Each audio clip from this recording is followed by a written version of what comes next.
আজ সকালবেলা উঠে আমি আরুষের সঙ্গে একটুখানি খেলা করতে শুরু করে দিই। সকাল সকালই দেখি ও আমার কাছে চলে এসেছে। তো তারপর আমি খাওয়া দাওয়া করে এসে স্নান টান করলাম। স্নান টান করার পর রেডি হতে শুরু হই। আজকে টিচার্স ডে আছে, তাই আমরা স্যারের কাছে যাব, যে স্যারের কাছে টিউশন পড়তাম আর কি। তো আমি এখন রেডি হচ্ছি।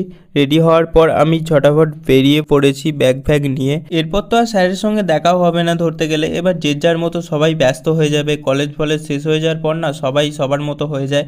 তো তার জন্যই এবারে ভাবলাম যে আমরা এবারে সেলিব্রেটটা করে নিই। তারপর রাস্তা দিয়ে যাওয়ার পথে কতগুলো ছেলে মেয়েকে দেখতে পেলাম যারা স্কুল যাচ্ছে। এদের স্কুল যাওয়া দেখে আমার সেই পুরনো দিনের কথা মনে পড়ে গেল। আমরাও এরকম দল বেঁধে বেঁধে একসঙ্গে স্কুল যেতাম, কত মজা হতো, কত আনন্দ হতো। তো সেই সব দিনগুলো কাটিয়ে উঠে এখন আমরা সব বড় হয়ে গেছি। এই সব দেখতে দেখতে চলে এলাম চৌতারা আসার পর দেখলাম যে এখানে অনেক ভিড় রয়েছে। কেন জানি না আজকে রাস্তাঘাটে প্রচণ্ড পরিমাণে গাড়ি ঘোড়া চলাচল করছে। তো আমি অনেকক্ষণ ধরে দাঁড়িয়েই রইলাম। আর এদিকে সূর্যি মামাও রোদটা প্রচণ্ড পরিমাণে বার করেছে। কিছুক্ষণ দাঁড়ানোর পর একটা অবশেষে বাস এলো। আর বাসটা এলো যদিও বা ভিড়ে ভর্তি। বাসের ভেতরে ঝুলতে ঝুলতে যেতে হচ্ছে। কি অবস্থা! তো বাস থেকে বাইরের দিকে তাকাতে দেখলাম সবুজে সবুজ হয়ে গেছে চারিদিকে, এখন ধান গাছে। তারপর বাস থেকে নেমে আমি হাঁটা লাগাতে শুরু করলাম। কিছুটা গেলেই আমাদের স্যার যেখানে পড়ায় সেখানে চলে যাব। এই হচ্ছে সেই আমাদের মহান কলেজ, তারকেশ্বর ডিগ্রি কলেজ। এখান থেকেই আমরা গ্র্যাজুয়েশন করলাম আর কি। এখনও পর্যন্ত রেজাল্ট তো কিছু বেরোয়নি, যাই হোক পরীক্ষাটাই হয়েছেই। তারপর এই রোদের মধ্যে দিয়ে ভাবছিলাম কখন যে পৌঁছাবো স্যারের কাছে। এখানে আসার পর দেখলাম স্যার এদেরকে কিছু বলছে। তারপর এদের দিকে ক্যামেরাটা ঘোরানোর পরেই দেখছি এরা সব মুখ ঢাকা দিয়ে দিচ্ছে লজ্জাতে। তারপর আমি গিয়ে বসলাম মুটির পাশে। মুটি বলছে কি করছিস? প্রথমে ভেবেছে হয়তো আমি ফটো তুলছি, তারপর যখন দেখলো যে ভিডিও করছি তখন আর এদিকে তাকায়নি কেউ, মুখ লুকিয়ে নিচ্ছে। তারপর আমি মুটিকে বলি, মুটি তোর কটা বয়ফ্রেন্ড আছে বল। ওর দিকে ক্যামেরাটা করে জিজ্ঞাসা করতেই মুটি বলছে আমি বলবো না, তুই আগে ক্যামেরাটা বন্ধ কর, না হলে বলবো না। তার জন্যই আমার হাতটা দূরে সরিয়ে দিচ্ছিল।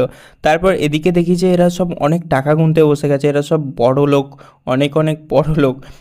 তো আমি বললাম এখন সবাই দীঘা যাচ্ছে, আমাকে কিছু টাকা দে, আমিও দীঘা থেকে ঘুরে আসি। টাকাটা চাওয়ার পরেই টাকাটা আমাকে দিয়ে দিল। চলো এবার দীঘা যাওয়া যাক। তারপর আরেকজন চলেছে, সে আবার তো ক্যামেরা দেখে পুরো মুখ থেকে ঘুমটাই খুলছিল না, কি বলবো। আর আরেকজন এসেছে, তার বক্তব্যটা আগে শোনো।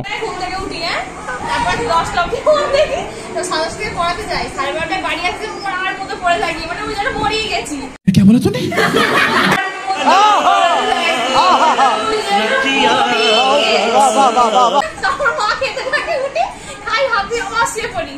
আবার 4টা থেকে পড়াতে যাই, 6টা অবধি পড়ি, বাড়িতে আবার শুয়ে পড়ি, আবার 9টার সময় খাই, হাত দিয়ে আবার শুয়ে পড়ি। वाह दीदी, वाह दीदी, नहीं दीदी, वाह दीदी।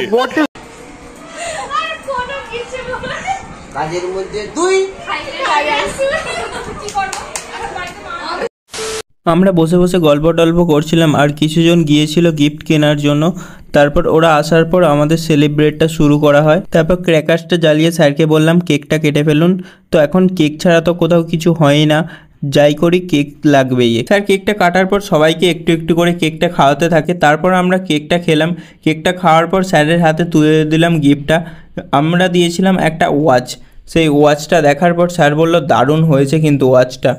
তারপর আমরা জমিয়ে গল্প করতে লাগলাম কিছুক্ষণ।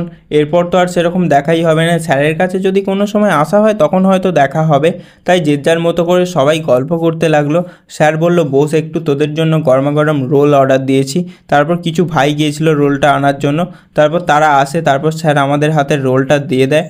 তারপর আমরা ওগুলো খেয়ে আমরা খাওয়ার পর যে যার মতো বাড়ির দিকে রওনা দিই। অনেকটাই বেলা হয়ে গিয়েছিল। আপাতত এই মিনি ব্লগটা তোমাদের কেমন লাগলো অবশ্যই কমেন্ট করে জানাবে। আবার দেখা হবে তোমাদের সঙ্গে নেক্সট ভিডিওতে। ততক্ষণ তোমরা ভালো থেকো, সুস্থ থাকো। ভিডিওটা দেখার জন্য ধন্যবাদ।